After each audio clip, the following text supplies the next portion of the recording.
Philippe Legrand, on voit bien qu'il y a aussi des questions de calendrier. On dit court, trop long, qui doit passer devant, qui doit faire les pionniers, qui doit faire le travail de motivation, d'animation du territoire sur les questions numériques, la proposition de valeur, qui va faire qu'à un moment donné, les grands opérateurs, comme on le dit, même s'il n'y a pas des grands, des petits, il y a des opérateurs, mais quand même, voilà, à un moment donné, il va rejoindre cette dynamique-là. Est-ce que, du point de vue de Nomotech, c'est quoi le travail que vous faites en tant que pionnier sur ces réseaux-là, sur les RIP, c'est quoi l'enjeu de ce calendrier-là? Oui, je voulais vraiment rebondir là-dessus, sur les propos de Philippe Augier, sur le fait de dire, bon, c'est long, la démarche, on y croit, on a raison de la conduire, mais quand même, on a un temps d'avance, c'est peut-être pour ça qu'on trouve ça long.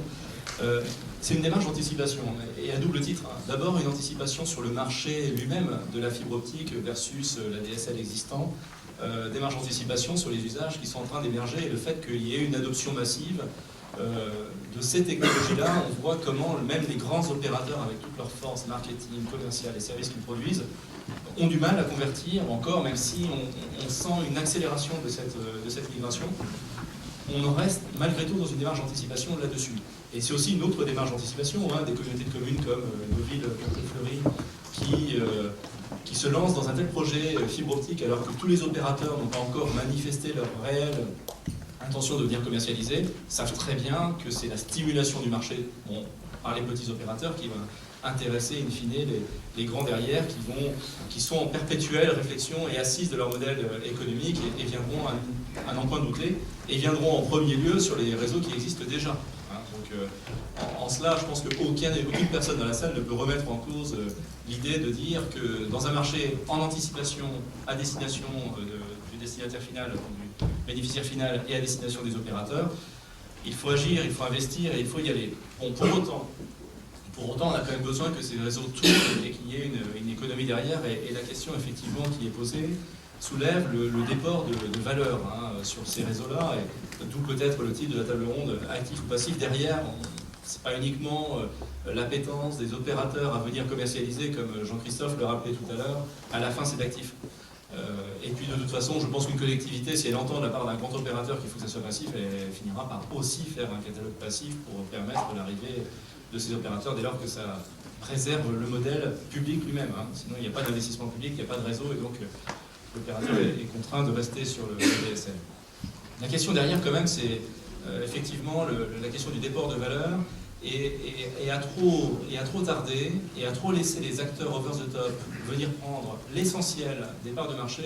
Ce sont les opérateurs qui pourraient avoir des difficultés, donc on a vraiment tous intérêt à trouver les bons modèles rapidement, malgré tout, et même encore dans cette démarche d'anticipation.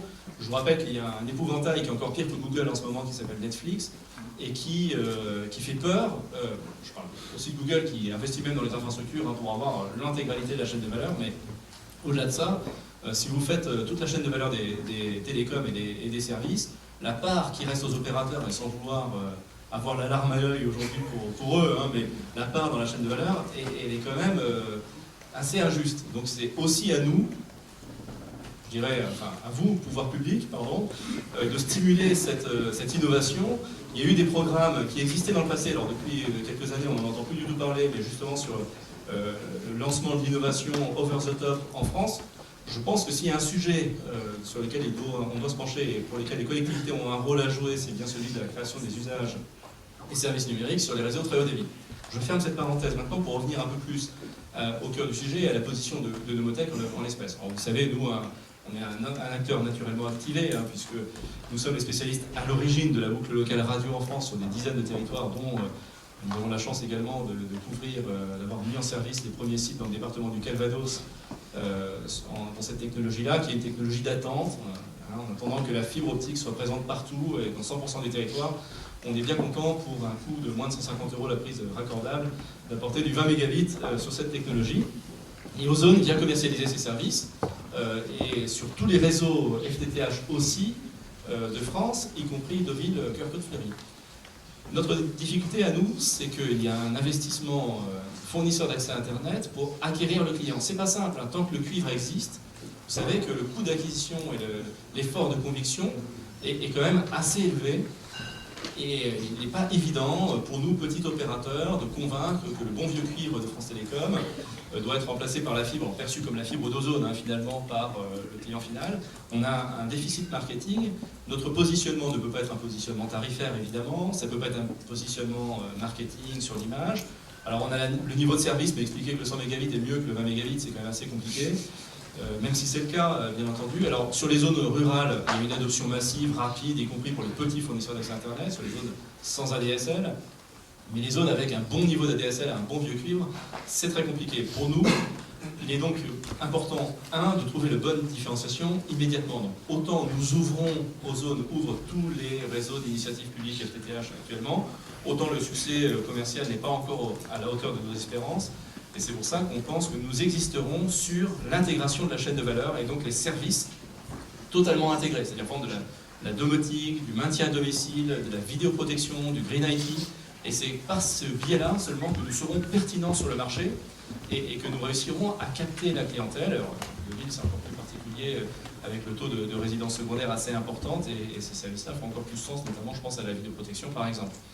Et c'est vraiment notre stratégie depuis le début, on avance dans ce sens-là, et c'est aussi une stratégie de pérennité, parce que comme le disait Philippe Augier tout à fait clairement, vous êtes petit mais agile, mais bon, vous n'avez quand même pas encore la masse, et le jour où les grands opérateurs arriveront, viendra ce qu'adviendra, Philippe Augier expliquant très clairement, vous allez peut-être vous faire bouffer.